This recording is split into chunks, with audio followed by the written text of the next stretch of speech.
Kamusta mga idol? PBA update muna tayo. Barangay Ginebra nag-game fixing nga ba laban sa Terraperma Jeep? Madami nga ang nasorpresa sa hindi pagbabalik ni Christian Standhardinger sa 4th quarter ng laro laban sa Terraperma mga idol.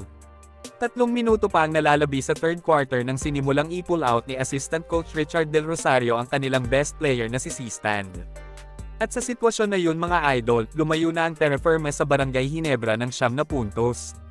Madaming ang mga Ginebra fans ang nadismaya dahil ang akala nilang pinagpapahinga lang na si C-Stand ay wala na palang balak ipasok ni Ginebra assistant coach na si Richard Del Rosario.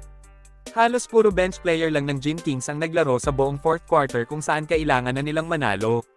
Madami tuloy ang nag-isip na baka nag-game fixing ang barangay dahil sa kakaibang pagbalasa ng mga players nila.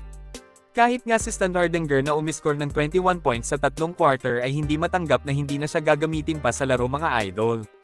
Parang ginawa lang tuloy ng Ginebra na practice game ang laro nila laban sa Terraperma. Medyo kaduda-duda tuloy ang game plan na ginawa ng Gin Kings na dapat silipin ng PBA Commissioner's Office. Alam naman natin na kagagaling lang ng Ginebra sa pagkatalo laban sa kanilang sister team na San Miguel Beermen. Sa ngayon nga ay bumagsak sa ika-6 na pwesto ang Ginebra kasunod ng rival team na TNT. Medyo nag-iisip-isip na din siguro ang mga PBA fans kung ano ang susunod na mangyayari kay C-Stand at sa Ginebra. Hindi kaya may pinaplano silang trade kapalit ni C-Stand mga idol? May posibilidad kaya na pinaghahandaan ng Ginebra ang top prospect ng next PBA draft na si Justin Baltazar? Madami kasi ang nagsasabi na gustong-gusto na makuha ng SMC si Balti. Pero ayon sa source, hindi daw pinapayagan ni Gov Delta Pineda si Balti na magpa-draft sa PBA kung sa SMC teams lang siya mapupunta.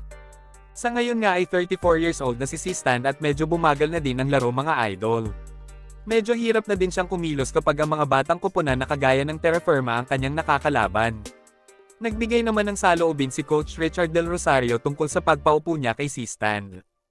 Ayon kay Coach Richard, maganda naman daw ang pinapakitang laro ng second unit ng Ginebra kaya hindi na nila naisipan pang paglaruin si C-Stand.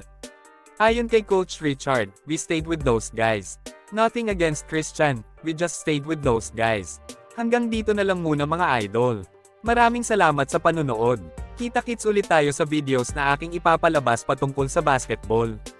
Kung bago ka pa lang sa channel ko, please consider to subscribe at huwag kalimutan pindutin ang like at notification bell button para updated ka sa videos na aking ipapalabas. Salamat mga idol!